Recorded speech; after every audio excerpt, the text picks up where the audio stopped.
pushing the other button. Great, look at that. And I push the button, and we are live. Magic happens. It's amazing. Calling Chris Anderson in a new hotel room that I haven't seen before.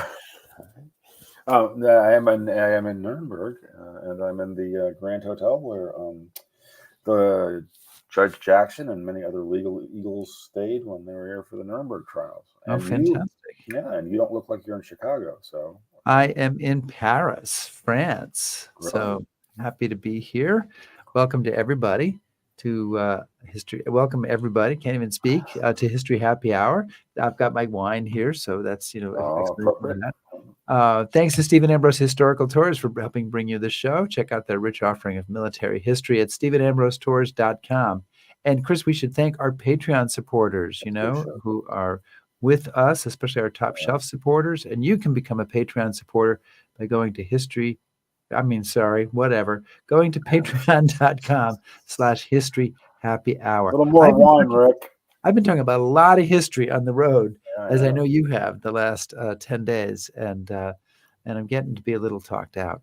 But I also want to say, Chris, that whether people are watching live, watching on replay, or listening on the HHH podcast, we're glad you're here. And today we're going to talk about the liberation of Paris, which took place 80 years ago. So we're right on it, current events. We're on it. We're on the day, man. So today was the day. So who's joining us on this show? Brett Peveling from Toronto and Body Eystone. Tony Coulter, good to see Tony again. Gene Templin. So Jim Stark, Lynn Hargrove. Yeah. Well, fantastic. Well, let's get it going. So give me a cue, and I will start us off. All right.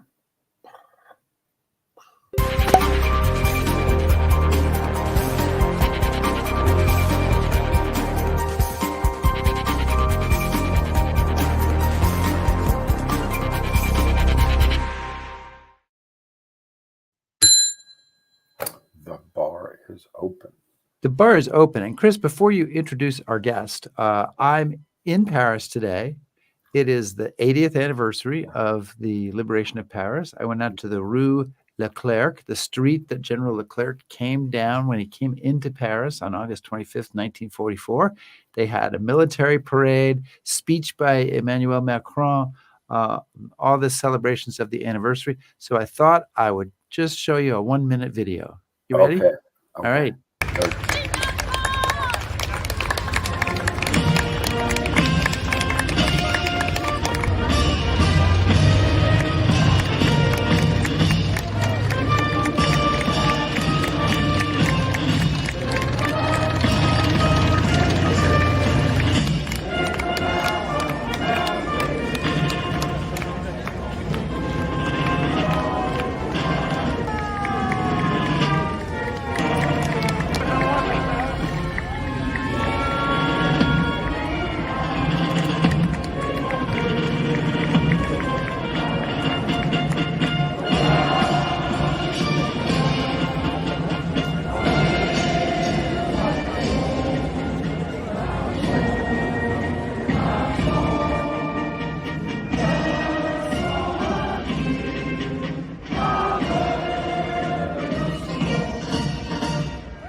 There it is. Oh, fancy.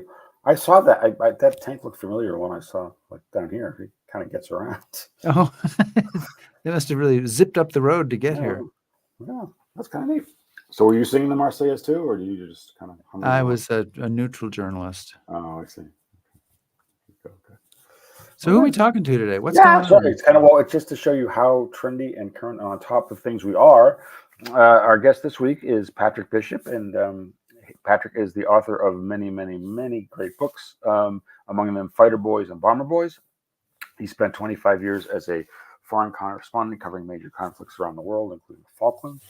And when he's not writing for great history books, he is the co-host with one of our alumni, Saul David, of Battleground and Battleground 44, which is a podcast which focuses on, right now, the war in the Ukraine and also the year 1944. So those should be checked out. He was with us earlier to talk about Operation Jubilee, which, of course, as you know, is near and dear to me because both Canadians. Yep. But he's here this week to talk about his new book, Paris 1944, Occupation, Resistance, Liberation. So there we go. Hey, Patrick Patrick, how are Bishop. you? Welcome. Great to be back. Very nice to see you both again. Yeah, we appreciate it. Since it's that time of year, 80th anniversaries galore, I'm happy to start this. And I guess I'd start, my first kind of intro question is, in your introduction, you say, at its heart, Paris was as much an idea as a reality. And so you talk a lot about myth and reality in the book. So kind of what did you mean by that when you say myth and reality? Well, it's a kind of confection, really, Paris, isn't it? When we visit there, we've already heard a hell of a lot about it. We've got an idea of what it is. It's a very positive idea. It's a place where dreams come true, I suppose you'd say, particularly if you're a kind of a creative bent or a romantic bent. Then Paris is the kind of capital of love, or historically, this is where it's been seen. It was the kind of throbbing heart of the art world for many a decade.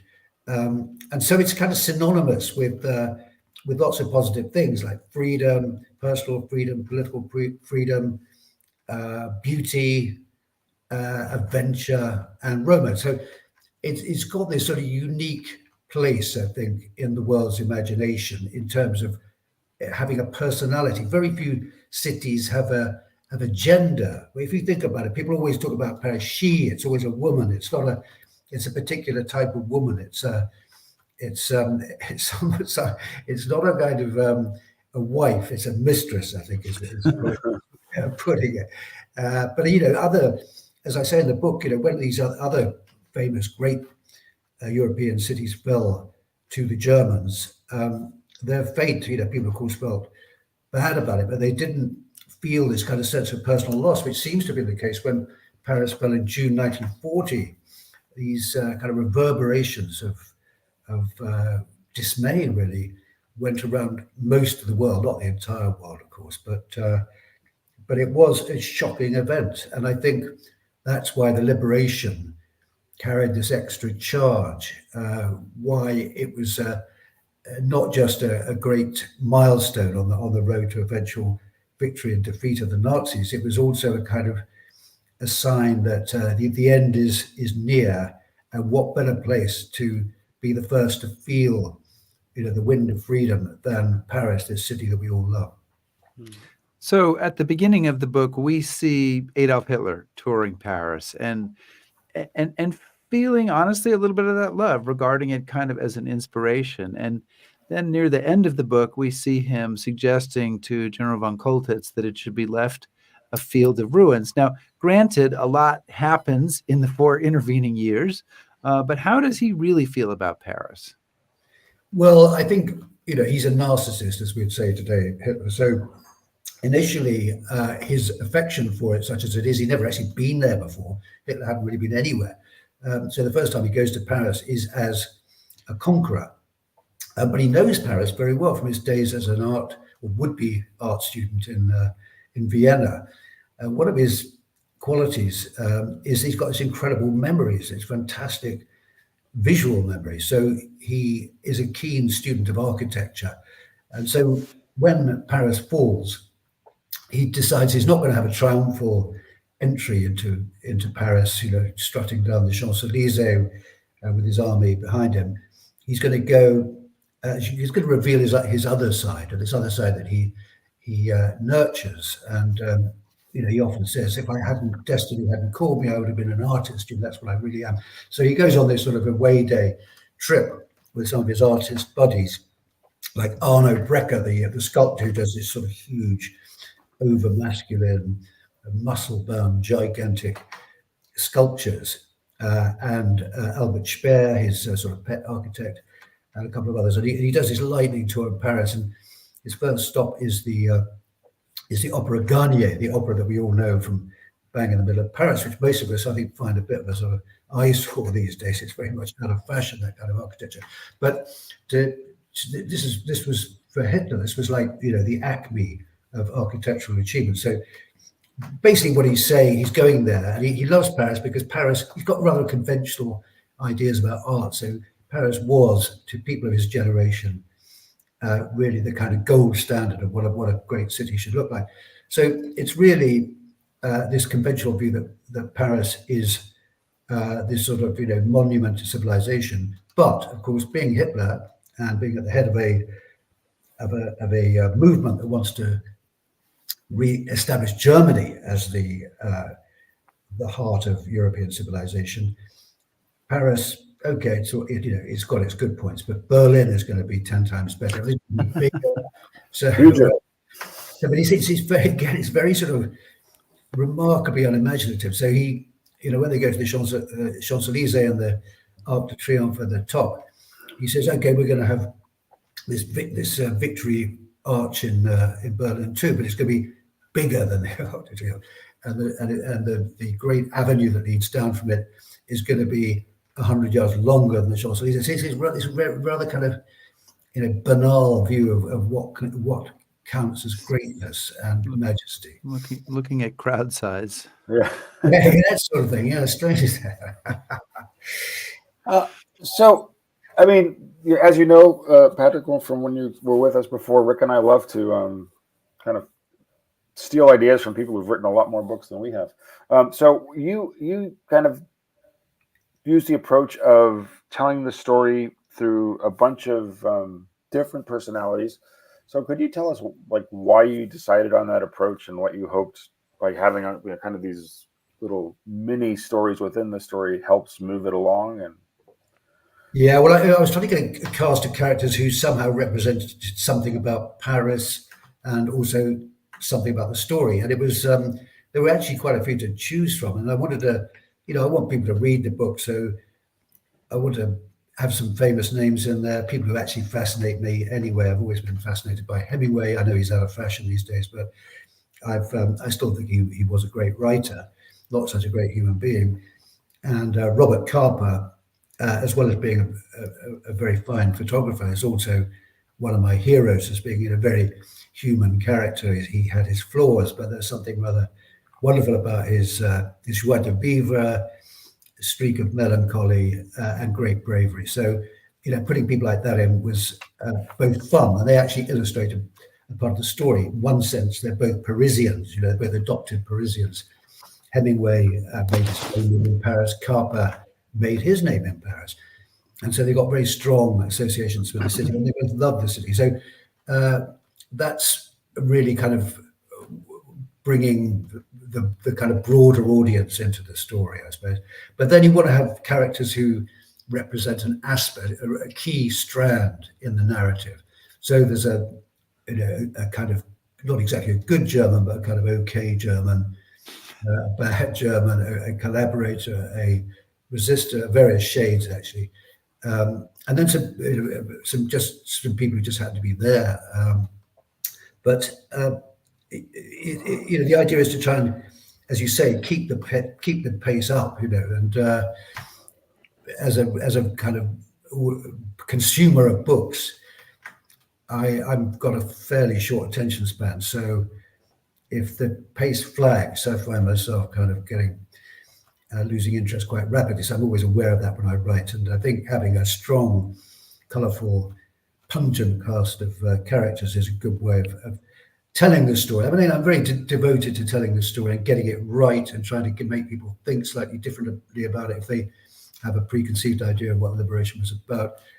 Exposing a few myths. I'm not saying any of this is unknown to people who know the story reasonably well, but I think the overall idea is to make people tell the story in a vibrant way and make people think a bit about it. Well, you start the book, with the Germans taking Paris and talk about Paris during the war. How did the people of Paris respond to German occupation? I mean, are they despondent? Are they sullen? Are they angry? Are they, what is kind of their mood? When this starts, when the Germans have taken over?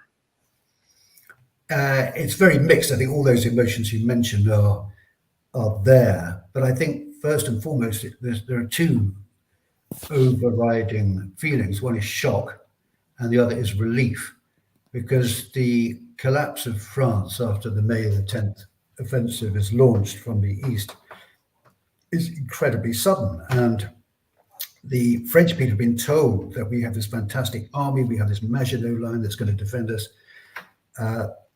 And so the speed of the collapse takes them by surprise, takes ordinary French people by surprise, and it takes everyone by surprise. So when the Germans are at the gates, there isn't this sort of feeling, as there was in August 1914, that we've got to stop them.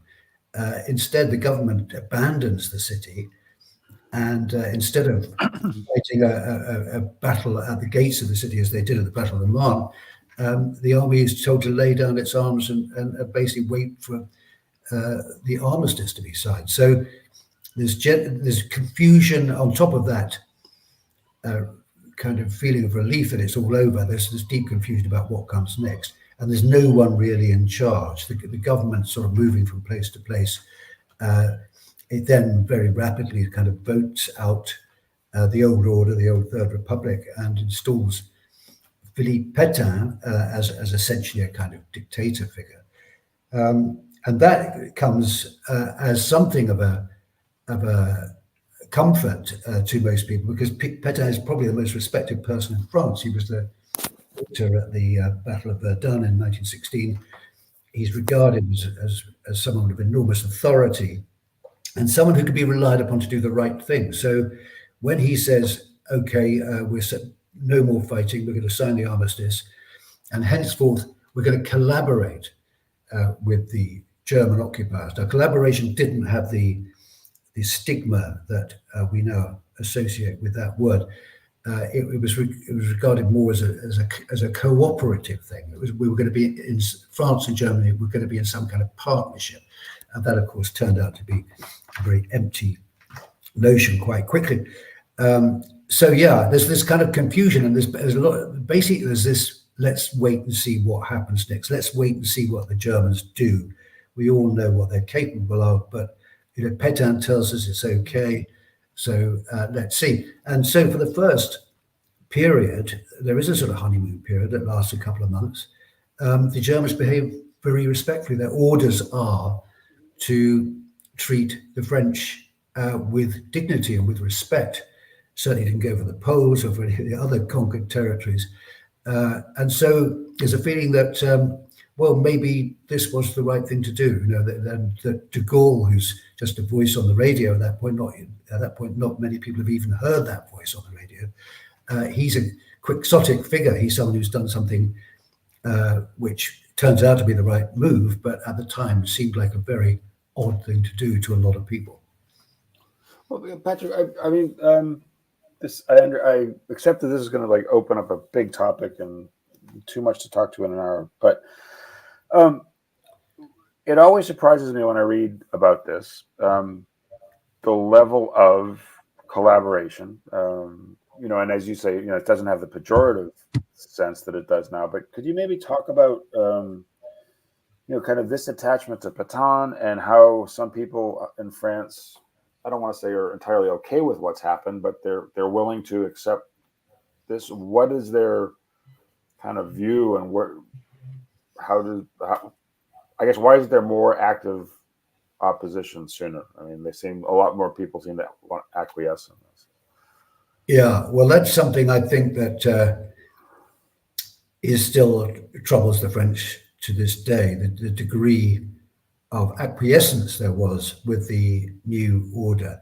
Now, there's lots and lots of different things going on here. So at one level, you've got people who are deeply conservative, they're often Catholic, they're often wealthy, and this combination adds up to a cast of mind where you think, well, maybe this isn't so bad after all. They didn't have much affection for the Third Republic. It was regarded as corrupt, immoral, etc. So now that the Germans, okay, this is a disaster. No one pretends it's not a disaster, but out of this disaster may come some good, because we've got Pétain there, who's telling us that we're returning to the values that we hold dear, to family, to nation, to work, to hard work, decency, and what Victorian type values, as we put it in British terms. So, out of this catastrophe, quite a few people, and those people with property, those people with something to lose, can create a narrative where actually this may not be such a terrible thing after all. Allied with them, you've got people who are ideologically actually on the side of the invaders. So you've got various intellectuals. One of my characters is Robert Brasilac, who was a young up-and-coming journalist and novelist. And there were lots of people like Brasilac who actually, in the great sort of ideological schism of the 1930s, people tended to go, who thought hard about it, went in opposite directions. Often the same kind of people. They might be at a university together, and 10% of the class would go off and become communists, and 10% of the class would go off and become fascists. So it was a time of where people kind of were dragged to the polar opposites of the competing ideologies at the time. So those right-wing types thought, oh, actually, this is pretty good, and the Germans were very good at flattering them and giving them lots of opportunities to write, giving them jobs, giving them money, giving them trips to Germany, etc. So they had the Germans had these sort of intellectual allies in people like Brasilac. So all that on the right side of the picture would lead you to, why would you take up arms against the Germans? Again, let's wait and see what happens. The Germans at this point look as if they're almost certain to win the war. The idea of Britain's the only one still in the fight. America hasn't come in yet, and so it seemed to be both a sensible thing to do and perhaps an intelligent. It might actually turn out quite well. On the kind of middle and left side of the picture, I think it's much more a question of just what do you actually do? You haven't got an organization. The communists, of course, who are the most able to actually offer any serious resistance at this point, are essentially allied to the Germans, because Moscow is telling them, because of the Hitler-Stalin pact signed in just before the war broke out, the orders coming from Moscow to the rank and file in France is lie low, don't do anything to antagonize the Germans. And indeed, some of the underground press is urging the comrades to fraternize with German soldiers, saying, the German soldier, if you see him in a bar, buy him a drink. He's a proletarian like you. He's a comrade. And of course, after Barbarossa, after Hitler invades Russia in June 1921, the orders changed to, if you see a German in a bar, shoot him. That's messaging. You got to get a new creative director on that advertising there. So violence does kind of break out after the Germany invades Russia. Violence breaks out in Paris. It's really right around the same time. And this is a year after the occupation. It's 3 years before the liberation, but things start to change. And how does it change? And at what point? I guess I was struck by the fact that there's a lot of violence, and it's back and forth escalating violence. But at some point also, a lot of people are trying to stay out of it. And then at some point, remaining passive, remaining neutral kind of doesn't cut it anymore. So talk about all that a little bit. Yeah, it's it really is the communists who start the whole thing with this program of assassinations of German officers wherever they can find them. It's not very extensive because they haven't really got the wherewithal to do anything very dramatic. They haven't got any weapons. The SOE, the British organization that's meant to support resistance movements, is not very good at getting weapons to to people in Paris. They get a certain amount of supplies, nothing very significant, to the countryside resistance, who actually, it's a kind of a separate story that I won't go into it here, but we'll just stick to Paris for the moment. But what happens to actually swell the ranks of the resistance and to bring in recruits from outside the Communist Party is this program of German reprisal. So the Germans, in their usual way, massively overreact. And so for every German that's killed, there's 20, 30, sometimes 50 hostages taken out and shot. Now this, as anyone could have told them, has an immediate sobering effect, but a long-term encouraging effect, in the sense that people think, now we know what we're dealing with.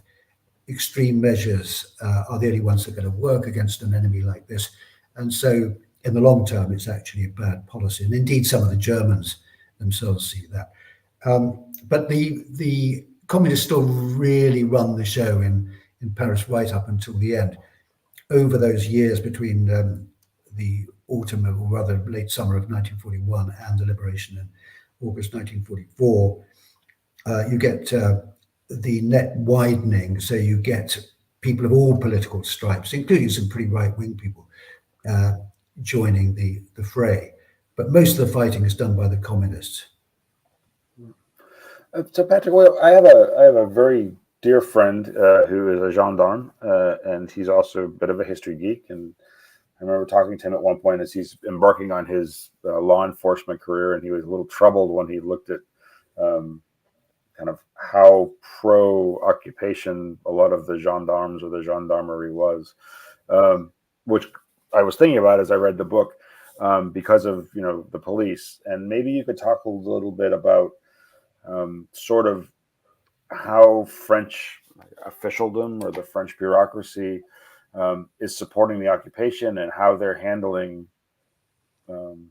this whole situation, because it's sort of a mixed bag, I think. Yeah, I mean, basically the occupation couldn't have worked without the connivance of the French state. So the Vichy state, as it was called because of its location in a spa town in the sort of central south France, really acted as the agents of the Nazi occupiers. Literally, every official was told, cooperate with the Germans, do what they ask of you, and don't create a fuss.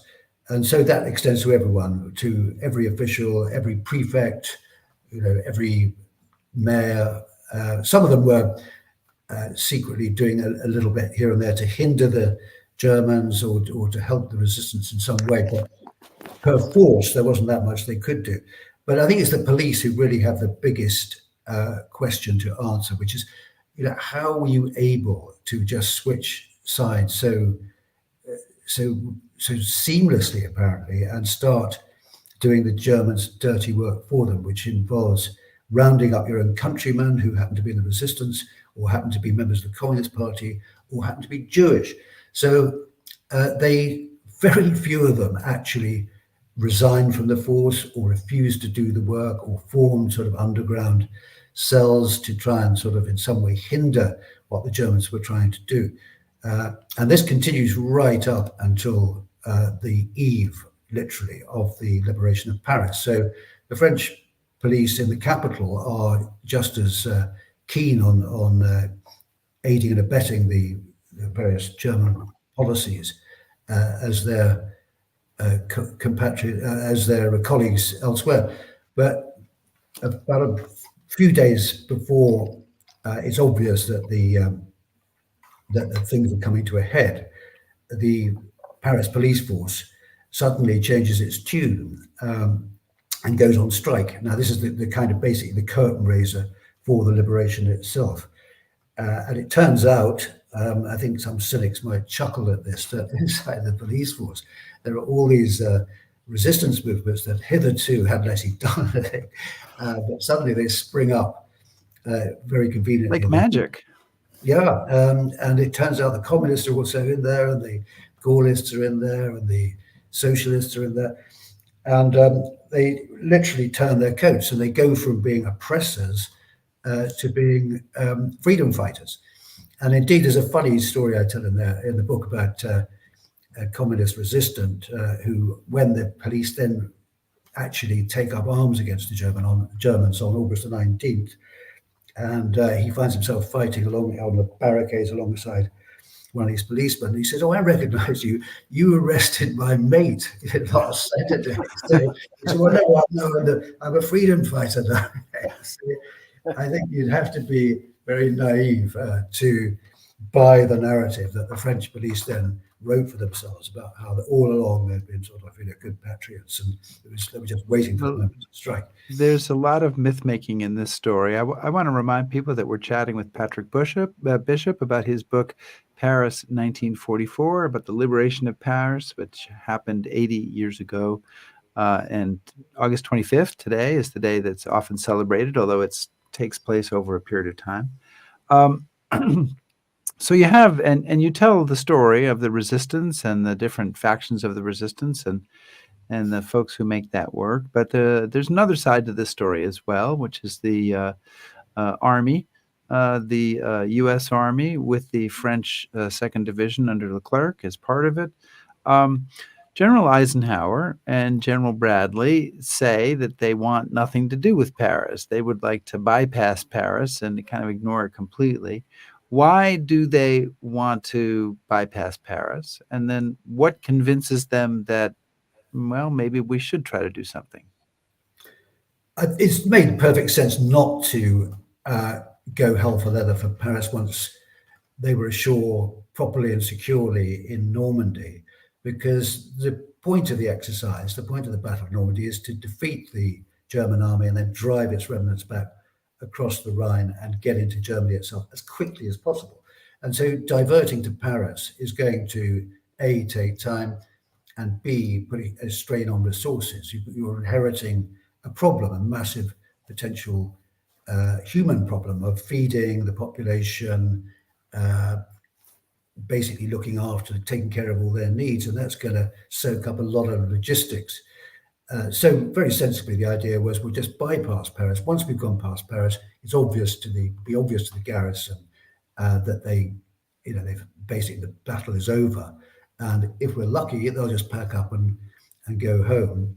And if we're unlucky, we'll basically come back and deal with them later on. So that's the smart thing to do. However, that thing we were talking about at the beginning of the show, this place that Paris occupies in the imagination of the world makes that quite a tricky thing to do. So when Omar Bradley says famously, to me, Paris was just an ink spot on the map. Well, that may be how a great soldier like Bradley saw it, but the rest of the world didn't see it like that. And so it seemed odd that he wouldn't go and liberate Paris. And then on top of that, of course, you've got enormous pressure being put on Eisenhower to go and free the French capital, coming, of course, from de Gaulle. Now, de Gaulle paints this picture of impending disaster. We've got to always remember that this is going on while Warsaw is being basically razed to the ground by the Germans, because the Polish resistance have risen up there and are now being annihilated, along with tens of thousands of civilians, by the Germans. Now there's a uprising brewing in Paris. So the threat that de Gaulle sort of makes, a veiled threat really, is that if you don't go and liberate Paris, then this uprising could easily turn into another Warsaw. You will have blood in your hands. You'll have the lives of tens of thousands of dead French men and dead French women to atone for. And so this kind of carries a bit of weight. And then eventually this sort of combination of de Gaulle's pleas, really. De Gaulle never pleaded for anything. De Gaulle sort of demands, reports coming out of the city that indeed the uprising has started, and that there's a disastrous situation potentially looming.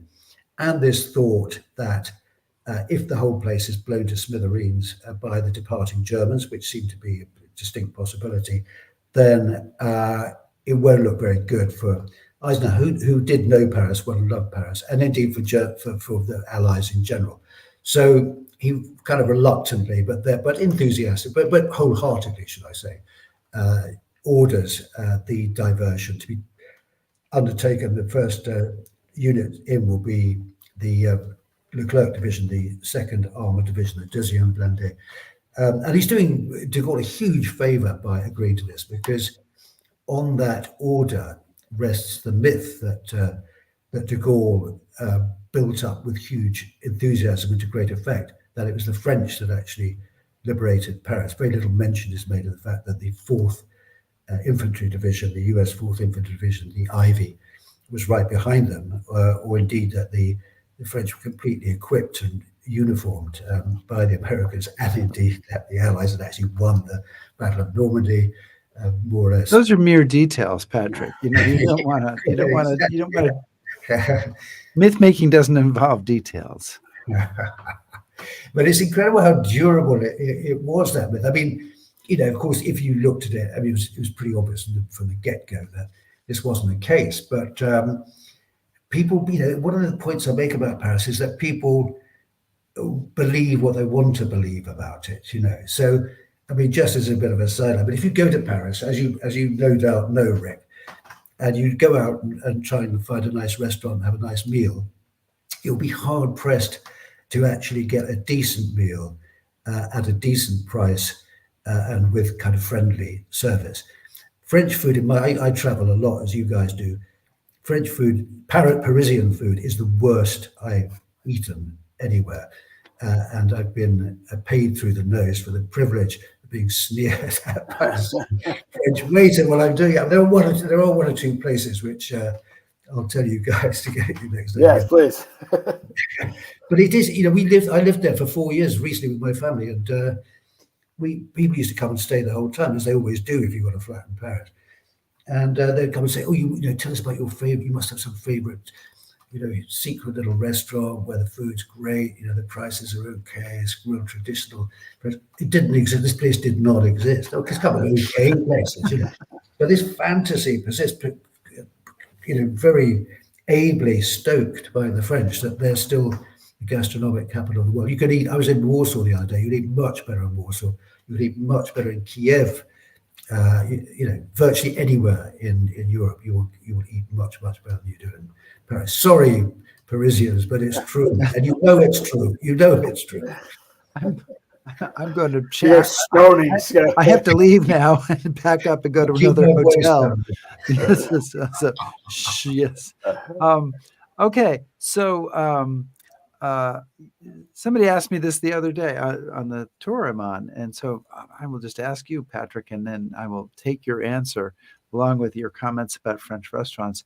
How much fighting actually took place in Paris? And was this fighting that involved the resistance against the Germans, or did it involve the French Second Armored Division under General Leclerc, or were the Americans involved in fighting in Paris? What's the story? Well, it was a bit of all those things, but certainly the initial fighting was done by actually, strangely enough, it was done by the police. So when the police on the 19th, Saturday the 19th of August, they take over the prefecture, which is the police headquarters on the banks of the Seine. Anyone who's been to Paris, which I imagine most of your listeners have, well, no, it's right next to Notre Dame. You can't miss it. It's a huge, great structure. And so they started sort of shooting out of the windows at the Germans as they went up and down the quays of the Seine. And that sort of was augmented by various small actions that were launched by the French fighters of the interior, who are basically sort of, you know, most of them communists or leftists. And they start doing the same, shooting up German convoys, attacking German you know, groups of Germans wherever they see them. But of course, again, they got very few weapons. So their technique is to ambush some German trucks and then dart out, grab the weapons, and build up their armory that way. And so this goes on all over the city at various degrees of intensity. I say all over the city, it's not actually all over the city, because in the west of the city, the 16th arrondissement, the 8th arrondissement, they're very sort of posh. The people there are not given to revolutionary activities. So it does tend to be in the center, on the left bank, particularly in the 6th arrondissement, and various other points elsewhere. So yeah, it's a kind of ragged sort of insurgency, but it's not actually causing the Germans that many problems. And the German commander von Choltitz, he actually could have reacted much more fiercely than he did. For example, he sent up a couple of tanks to the prefecture when the police take over, but instead of bombarding the place and could have caused a huge number of casualties, he actually wants to keep the lid on the situation because he's now making his own calculations about what's going to happen to him. He doesn't want to go down in history he knows that Paris is going to fall, and he knows he's probably going to be captured. So he doesn't want to start committing atrocities that might end up with him facing some sort of war crimes tribunal and dangling at the end of a noose. So now on the sorry, I just opened. So this actually the Allied troops, the Leclerc division and the 4th Infantry Division, the Ivy, don't show up really until the evening of the 24th, and then they don't come into the city until the 25th. Well, there's a certain amount of fighting, but it's kind of token resistance really that's put up by the Germans inside the city, and the whole thing is over by 7 o'clock in the evening, and really largely over by mid-afternoon.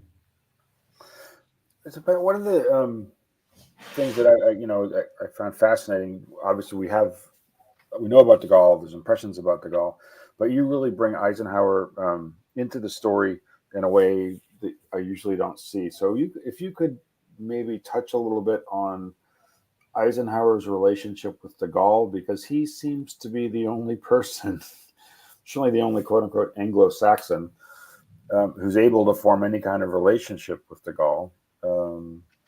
Then it seems to be a good one. I think it all goes back to de Gaulle, Eisenhower's understanding of France. He was there in the 1920s. He was posted there as a sort of military attaché, really, and he was very good at mixing with French politicians, understanding all the complexities of the French political situation, and so he sort of got de Gaulle in a way that I think other Allied commanders didn't, and understood what he was trying to do. And what he was trying to do was to try and tie together all these, disparate, very mutually hostile political traditions and elements in France under his leadership. And he took de Gaulle at his word. He saw in de Gaulle a man of destiny and the sort of gigantic figure that was needed if there was going to be any kind of order following the chaos of liberation. So he was prepared to bet on him, if you like, and it turned out to be a good bet. So you mentioned the German commander, von Choltitz, and he is sometimes credited as the person who saved Paris. I think he credited himself. Yeah, as that person. It's really him saying that more than anyone else. Because he didn't follow Hitler's direction, he said, to leave the city a field of ruin. So you say in the book that Eisenhower should be considered the person who saved Paris, but how much credit should von Choltitz get? I mean, he could have. He came with a pretty serious Eastern Front background. He could have come in there and really just gone into the fanatical mode, and history would be very different if he had. Yeah, that is true. And I think the key to Choltitz is that he's an opportunist. He's like a lot of these Prussian, military caste figures who, at the beginning of the war, is prepared to take Hitler at his word and sort of see him as the military genius, especially after the kind of brilliant successes of the opening phase of the war. So he's prepared to actually regard him as someone who really can remake Germany's fortunes. But of course, so when he's on the Eastern Front, as you rightly say, he's a very enthusiastic carrier out of orders. So his men, cordon off places so as the SS can go in and round up the Jews and cart them off and kill them. So he's very complicit in these war crimes, as he himself admits when he's in captivity. Excuse me, and being secretly recorded. He says, "Yeah, I did. I carried out my orders, enthusiastically, and now I regret it. But it was a bit late then." But when he's in Paris, Sorry. when he's in Paris, he's weighing the odds now. What's going to happen next? And he wants to kind of keep all the balls in the air, and that includes trying to convey to Berlin that he's still a loyal Hitlerite, because on July 22nd, of course, you've had the von Stauffenberg bomb plot, and Hitler survived that, and so the purge of the military caste of people just like von Choltitz, who are complicit in the plot. The plot is very widespread, and so hundreds of his peers are being shot on very, often on quite sort of flimsy evidence. So he doesn't want to die at the hands of his own people, and equally he doesn't want to die at the hands of the liberators of Paris. And so he's got to try and present himself as being this humanitarian. So I think he did a brilliant job of that. So he did, after the war, he was even in France regarded by some as being the man who saved Paris. But the question I raise in the book is, could he act? Well, first of all, it wasn't in his interest to do it. And secondly, could he have actually blown up Paris as Hitler did indeed order him to do, if he'd wanted to? And the answer, I think, is no, he couldn't. It turns out there's a certain number of demolition charges have been placed, a certain number of key monuments had been mined, etc. And so preparations had been made to destroy Paris and reduce it to a field of ruins, as Hitler wanted. But by the time the order actually came to go ahead and do it, the conditions just weren't there to the kind of calm and the order and the time you needed to actually blow the place up. Those conditions didn't obtain, and that's something you can actually give credit to the resistance for, because they had made movement around the city for the Germans very difficult and dangerous indeed. And so had Choltitz gone ahead and said, okay, we're going to carry out the field of ruins order, he wouldn't have the wherewithal to do it. So Patrick, obviously Paris is liberated. We're celebrating that. And, we'll talk forever about who's the most responsible or not responsible. But in the book, you say there's a first draft of history. Of the liberation. So what is the first draft of history, and has it really moved from that mark, or are we still with the first draft of history is written by de Gaulle himself. He claimed that this speech he made when he arrives at the Hotel de Ville, the Paris City Hall, a tremendous scene. You can actually see it on YouTube. It's he's standing there. De Gaulle very, very, very showed emotion, but you can see him gulping. It sort of adams up and bobbing as he begins this fantastic speech, probably the best speech of his life, when he says, Paris outraged, Paris broken, but Paris liberated by itself. This is where the foundation stone of the myth is laid. And liberated by the armies of France. There is no armies of France. There's one division, which, as I say, is where largely Spanish. with the Spanish outriders on it, right? Yeah, exactly. That's another thing we should talk about. And then by the France that fights, the France that surrenders. Well, the France that fights, that idea had taken a bit of a beating in June 1940, when the French army just melted away and let the Germans walk into Paris. So almost everything he says is, as I say in the book, it's what Meghan Markle would say is it was his truth. It was de Gaulle's truth, i.e. not very true at all. And so from then on, of course, it's very convenient. So everyone in Paris goes along with this idea that they liberated themselves. Why would you not? You're not going to start so, well, hang on a minute.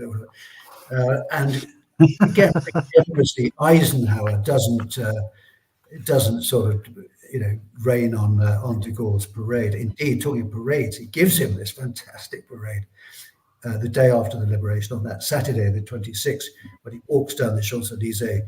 He's basically made leader of France by acclaim. Everyone out there is chanting his name. Again, you see fantastic images of him walking down. He's very sort of awkward man. He's very tall, incredibly tall by French standards. Most French men were about 5'4", and he's at least a foot taller than them. So you see this very lanky figure walking down the Champs-Élysées, and he doesn't know what to do with his arms. So he does this sort of strange movement, sort of moving them up, his hands up from the sides of his body, kind of pivoting from his elbows, as if he's sort of pumping up the crowd in a funny way. But he is this kind of almost kind of extraterrestrial character. Only no one knew what he looked like, really. They'd only just heard his voice on the radio. And he just basically takes the whole thing over by sheer power of personality. Well, there's so many places we could go, but you said we should talk about La Nouve, so I think we should talk about these. This is the scouts or recon people for the 2nd Armored Division. Is this company under their commander Drul? Yeah. And they are mostly Spanish, but they are actually the first ones. They actually get into Paris on the night of the 24th, right? And they had a ceremony last night. I don't know if any of those folks are still alive, but they had a ceremony last night to honor them. Oh, did they? I'm very pleased to hear that. Yeah, because they were. Yeah, it's another irony of the story is that it's a fluke really that Leclerc says he's straining at the leash to get into Paris. Night is falling. He's only about 10 miles from the city centre, and they can't. The whole unit, the whole division can't move in that night. He wants someone to get in that night, someone to get there as quickly as possible. He turns to Raymond Dron, who is the captain in charge of this outfit, this company called La Nueve. They call it. It's the 9th. La Nueve, sorry, but La Nueve, and they call it the Spanish name for the 9th. Because most of the people in it are Spanish Republicans who are refugees from the Civil War. So these are good, leftist fighters who've been defeated. They've made their way over the Pyrenees into France. What happens when they get to France? They're put into jail. Well, they're put into concentration camps essentially by the French government, and then a lot of them are shipped off to North Africa, where they work in these sort of labor battalions. So they've got no reason at all to feel particularly affectionate towards the French, but they do love liberty and they do hate fascists. So when the Anglo-American invasion of North Africa happens in the autumn of 1942, they join up with the Free French and fight their way across North Africa. Then they land in Britain in the early summer of 1944, and then they land in France after the bulk of the invading force at the end of, when was it? I can't remember exactly. Anyway, sort of about before the liberation. So they get into Paris first. So it's another irony of the story that the people who actually liberate Paris are not French troops at all. Most of them are Spanish. They're commanded by a Frenchman, sure, and they're Spanish Republicans who've been treated by and large appallingly by the old French government. But there we go. They didn't bear any grudges. They were genuinely terribly moved by the reception. I think they're a fine bunch of men. It's great to hear that they got their due today. So Patrick, it's I don't know. I think every nation obviously has their own myths, and there are certainly a lot of myths around the Second World War. I know obviously the UK is got a particular version of the Battle of Britain, and the Americans like to think that they won D-Day all by themselves. And obviously your book deals a great deal with myth and reality. But in terms of Paris, is it will that ever change, or is the myth actually of the liberation more important than the reality of? Yeah, I mean, I don't know what you think, Rick and Chris, but myths are necessary, aren't they, sometimes? And they can be positive. And I'm not the kind of historian that just feels this need, as some do, to kind of chip away at the foundations of a story and watch it collapse. When I did my book on the Battle of Britain pilots, it was almost a kind of circular historiographical event, because they started off when they were first presented as being these sort of young, rather innocent, rather noble characters. And then over the years, people tried to make out that it wasn't quite like that. There was a lot of sort of class friction and so forth. And that is true up to a point. But I think my book ended up almost coming around winning up at the beginning and saying they were actually, by and large, they were actually, young, heroic, self-sacrificing, cheerful, fun-loving. They were like they appeared in the comics I read when I was growing up. As boys of my age devoured these stories about the pilots, and my investigations, which were very honest, pretty much confirmed the first picture I had of them, which was nice. Yeah. Well, I would like to say thank you very much, Patrick Bishop, for joining us today on History Happy Hour to talk about your book. Let's pop it up here. Paris, 1944, Occupation, Resistance, Liberation. Read the book. It's terrific. Lots of details. Was out there on the streets in Paris today.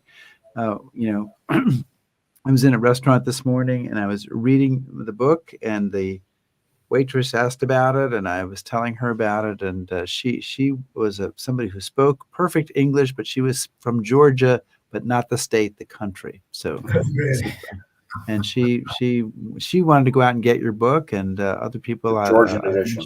Too. Yes, exactly. So if there's a Georgian edition, she'll be picking it up.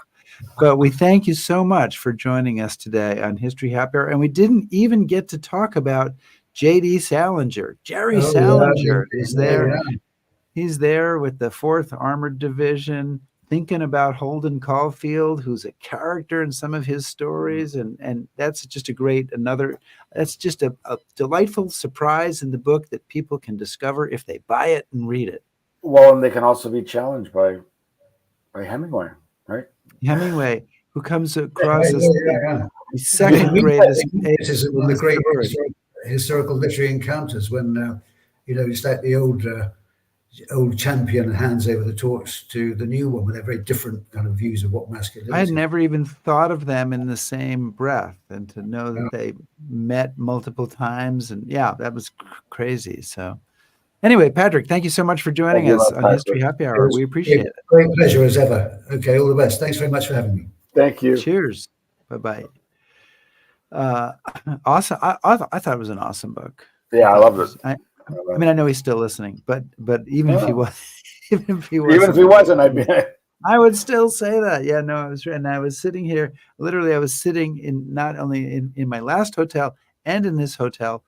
I could be out in Paris on the 80th anniversary of the liberation, but I'm reading about it in the hotel room because that's so compelling. So that's how good it was. Well okay. Done. Next week, you'll be in Poland. Yes. I'll be in St. Louis. Wow. Yeah. I mean, never the twain shall meet. So we're going to have an encore episode featuring David Kenyon, Bletchley Park historian, talking about his book, Arctic Convoys, Bletchley Park and the War for the Seas. I thought this was a terrific interview that we did. Mm-hmm. Book came out in November of last year. And so please check that out next week. Hopefully it'll be worthwhile. Yeah, no, we only have like 1 week off though before we're live again. Yeah, I know. And what I looked up what we had that week, and do you remember what it is? That's 2 weeks from now. Yeah, that's 2 weeks from now. You better bring that book with you. I did. It's just in one of my many bags. Okay. Please subscribe to us on YouTube, follow us on Facebook, shout at us on Twitter, listen to our podcast, back us on Patreon, and browse historyhappyhour.com. Thanks, everybody. Be safe.